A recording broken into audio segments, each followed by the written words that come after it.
Hello, and welcome back to SpaceChem. Right all along. On planets, there was a natural cycle of night and day, dark and light. Unless the planet is tidally locked with the sun, and that doesn't happen. Is it tidally locked? I don't know. On the station, nothing was natural. I spent many of those nights awake, staring at a ceiling of bolted plates of metal. The constant hum of the station systems lulled many to sleep, but magnified the ringing in my ears to unbearable levels. After leaving Danoth, I had a minor case of tinnitus that was exacerbated by the sounds at the station. I drew myself up from the bed, tossing the covers off, and placed my bare feet on the floor. A cold sweat covered my arms, yet I was overheated.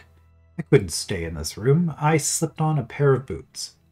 Dim light illuminated the hallway at ankle height. I stopped by a window. There were no volcanoes or prairies, no moons or stars, only the station and the emptiness. How long had I been here? It felt like years as I watched the blackness. The ventilation ducts began to knock in a rhythmic pattern. I ignored it at first as I headed down the hall. The frequency of the taps increased, and the pattern changed to long, drawn-out thuds, followed by staccato bursts. I continued down the hall, wanting to get away from the noise. The station needed an overhaul, starting with the life support systems. The tapping followed me. With each door that passed, the beats became heavier, pounding against the metal walls until the sound led me. Ribbons of light striped by my feet as the walls and doors blended into a singular tunnel, vibrating in time with the pounding until I reached a single door. It was a dead end. Yellow tape covered the door, and a single red light glowing brilliantly lit the darkness. I pressed it. The door scraped against its disused track, and flakes of rust fluttered as it opened with a screech. I dusted the front of my jumpsuit. The station was a sprawling complex of sectors, some of which were defunct and deactivated. I thought of turning around. My bed was only several hundred meters away. I could have gone back, slipped off the boots, and rested in bed, staring at the ceiling until the morning. I treaded into the abandoned room and squinted. There were several desks against the far wall, stacked and rotated in various configurations, and a pile of broken consoles strewn on the floor. I groped the wall for a switch. Light flickered from the ceiling. A pair of scissors floated in the beam of light, bobbing. I saw Hikaru's body atop the stack of desks, eyes wide and face drained of color. The scissors clattered on the floor.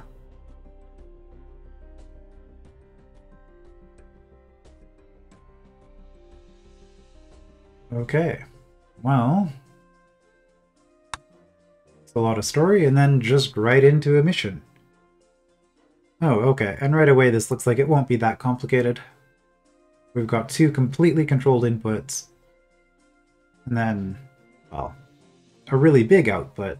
That's, I guess, the only complication is that we have no leeway, which means that we have to be adding at either the top or the bottom to make the molecule work. Yeah, because a molecule this size, we can't even rotate it. Alright, so I think the obvious thing to do is FCF. Well, actually probably just something like this. FCF. Oh, no, we want this to be somewhere else. Okay, so that's where the complication is how do we get the carbons together?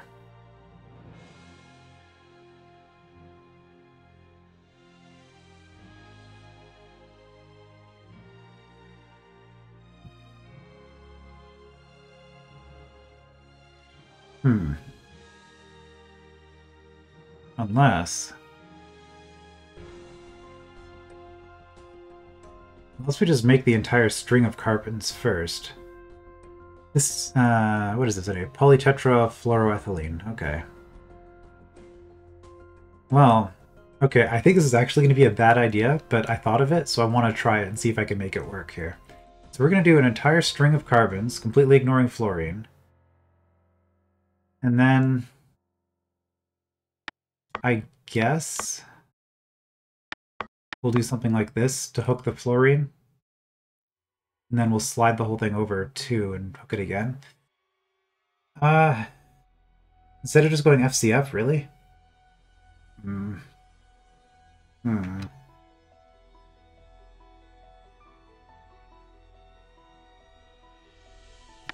The problem here is that we have a limited number of these that we can use.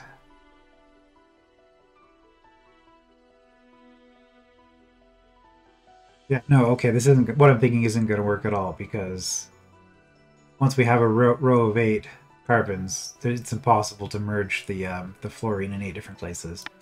Okay, good. I have determined that what I was thinking is impossible, so let's just go with the original plan. So we'll worry about the placement of these in a moment, but for now... well, I guess I need that too. Let's grab the carbon.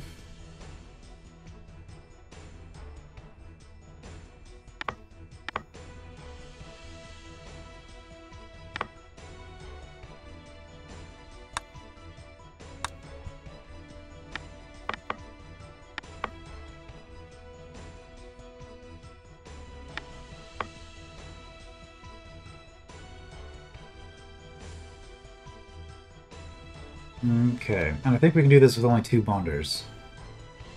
So let's try to be somewhat efficient here.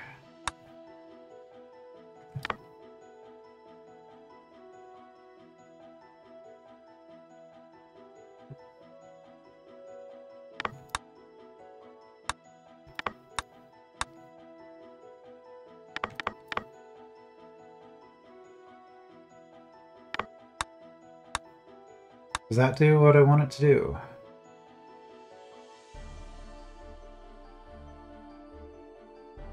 Yes. Okay.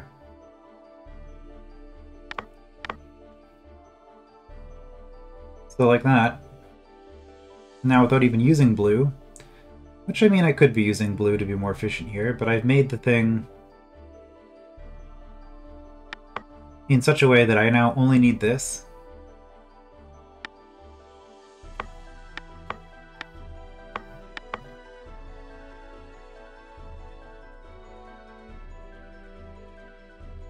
And I guess this is going to be about flip-flop in order to...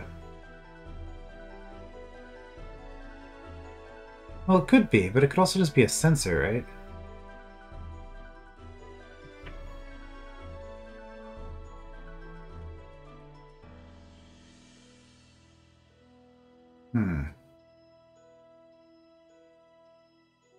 Like, do we want to drop it on the bottom?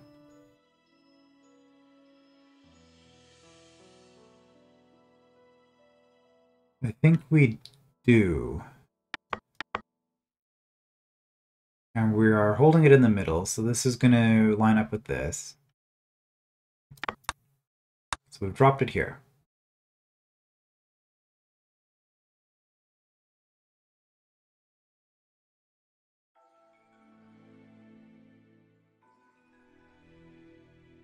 Now we bond.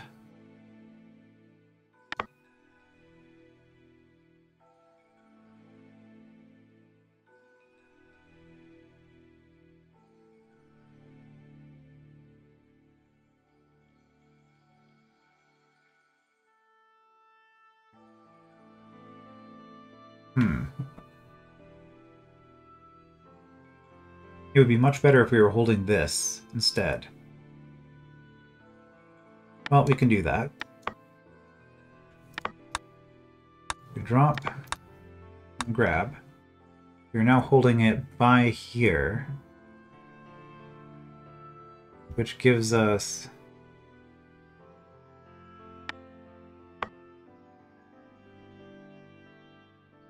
this is where we want the bond. When we get to here, this is where we'd want it bonded.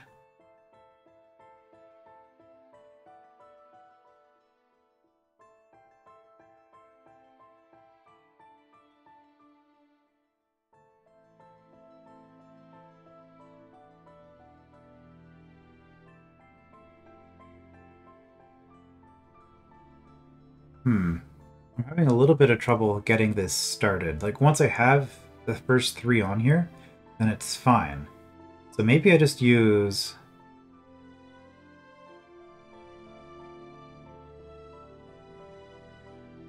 Yeah, because we don't actually want to drop here at all. We have this, we've bonded. And then we... Oh, can't go over that far anymore. If I do something like this... Drop.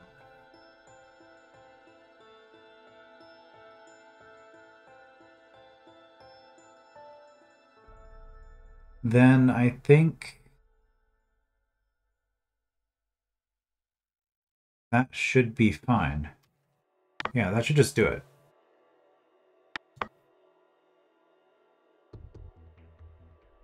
Alright, so with this the way it is now, I believe we will actually build this.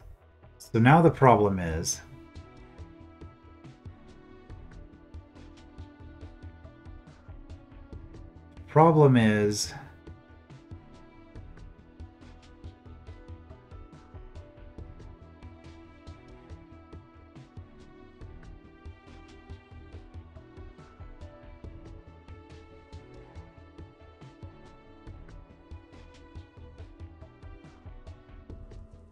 the getting the output right.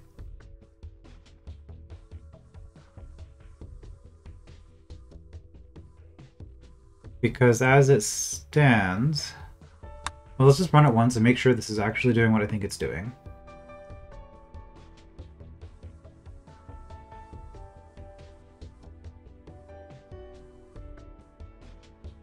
Yeah, goes through, drops. Second cycle. This will be fine.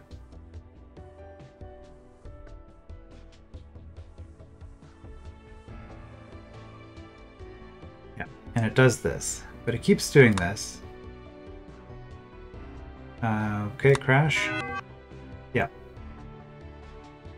The problem here is that on the 8th cycle, we bond and move, and we don't have enough orders here.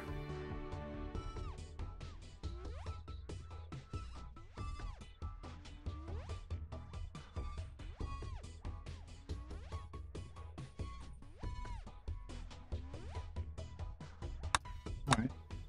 What if we instead we drop here, which gives us time to bond and grab.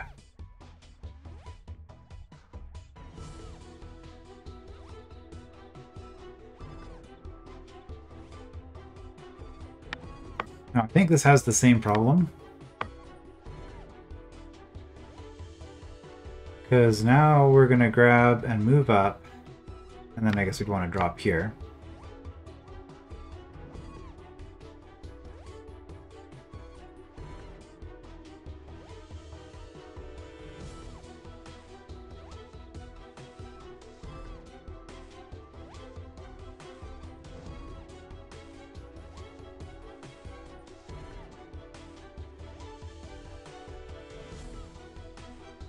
I guess we don't have to grab it from down here, actually.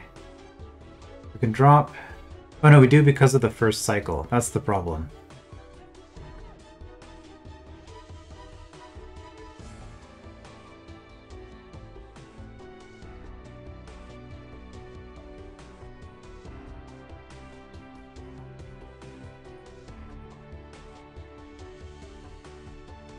Because now I'm thinking, if I put this here,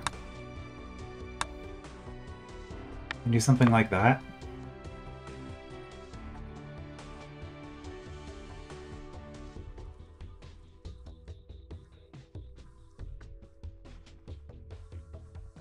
then... Actually, this is reversed. I want it like this.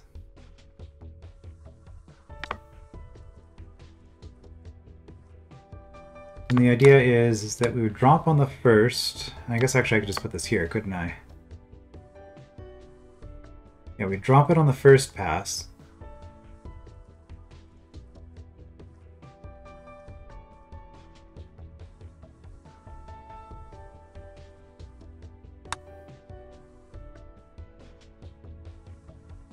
Then the second pass would go underneath, and I'm not sure what all these grabs and drops are doing yet.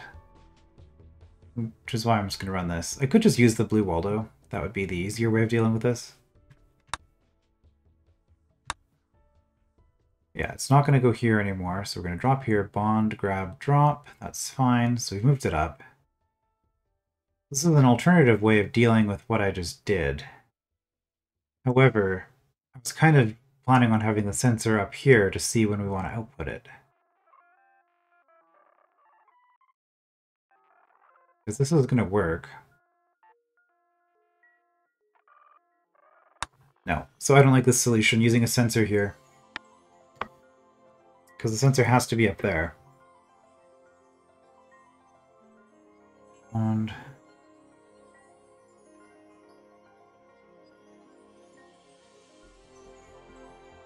but I guess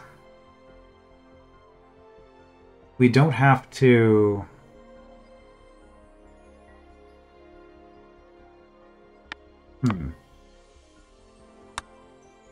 Like if I do something like this,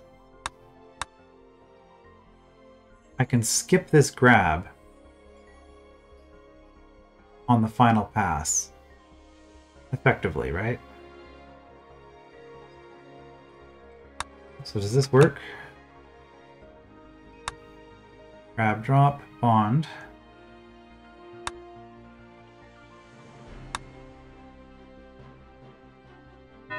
That doesn't work because that's where it's...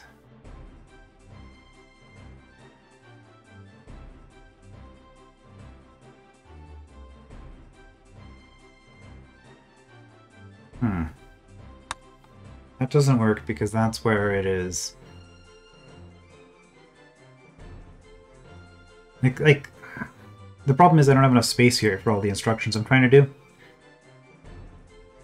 Because I don't want it to grab on the first... I don't want it to grab on the last pass is really the issue.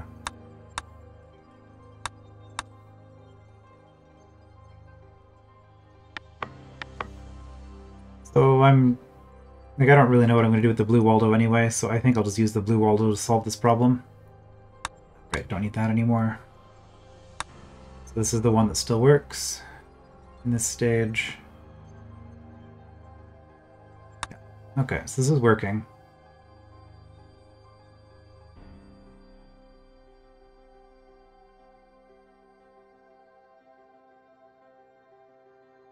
And then I guess we just have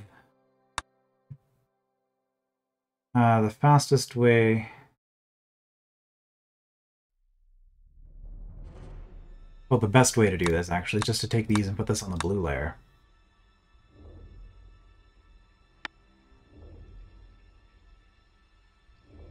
Yeah. So we're just going to simplify all of this.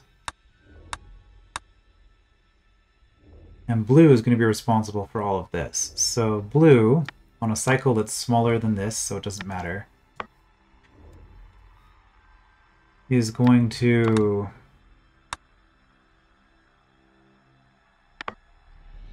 do something like this. Bond here. Grab. And drop. Like, and as long as...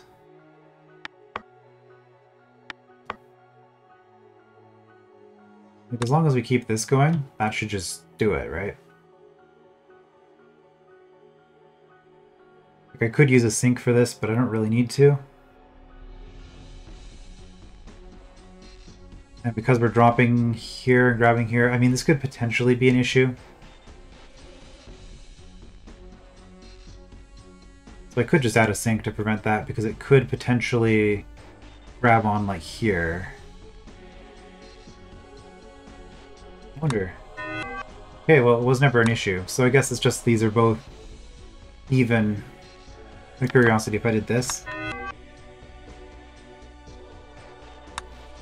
Interesting.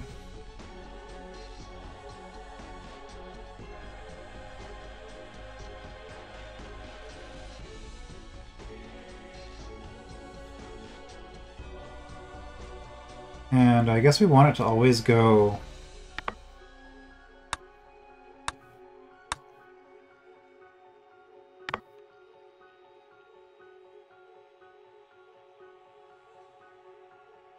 Okay, if we want to be 2...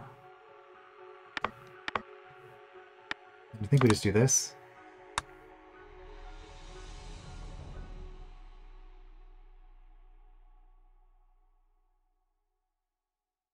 The problem with this now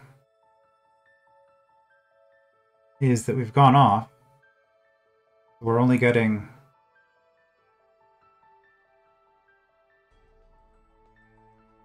Like, we're going at 7. Okay, yeah, so this doesn't work at all. This was a pretty unbalanced situation anyway, what I was trying to do here. No, so... This part was fine.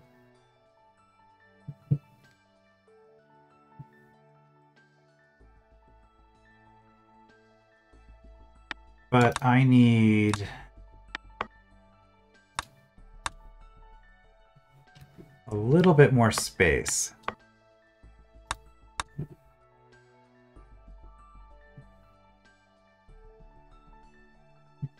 You see...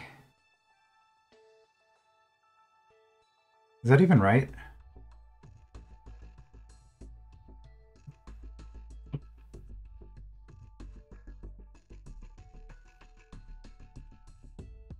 Maybe I should be doing this on red. I thought I'd be simplifying it so that I wouldn't, but actually now the more I look at it...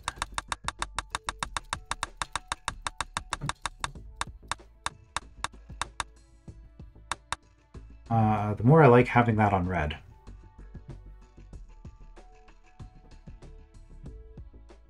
So this works.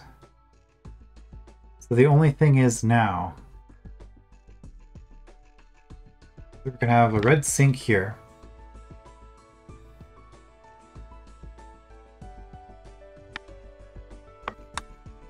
And then blue just kind of does whatever over here. So...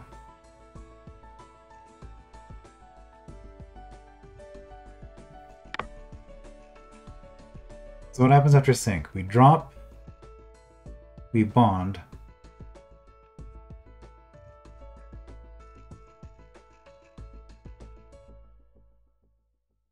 And then we want to output before, we want to output on the bond. So it's 2 after sync, where we're doing an output. Okay. So just something like that.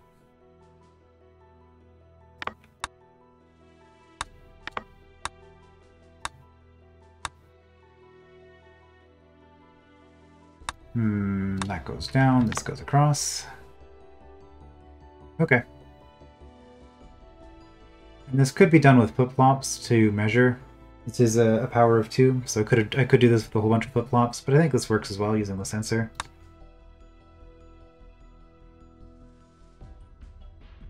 Let's see how the solution plays out. Sync. Haven't found what we want, so we go up. And it's just going to keep doing this until we're on 7. 5.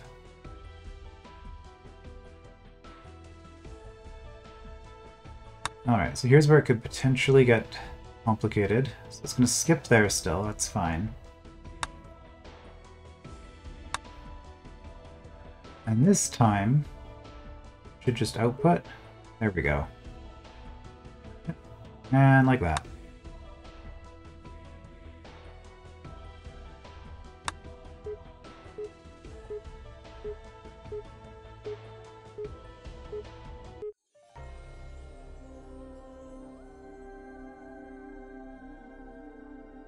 Alright, so again, trying to put too much into a small space ended up being an issue, and just sorting things out. Having each Waldo color doing its own preset role definitely helped, I think. At the end there. It looked like I was almost going to be able to get the whole thing on red, but I just couldn't quite get that to work. Maybe if I'd messed around with it for a bit longer, but didn't particularly want to do that. Alright, next up, accidents happen. I will see you then.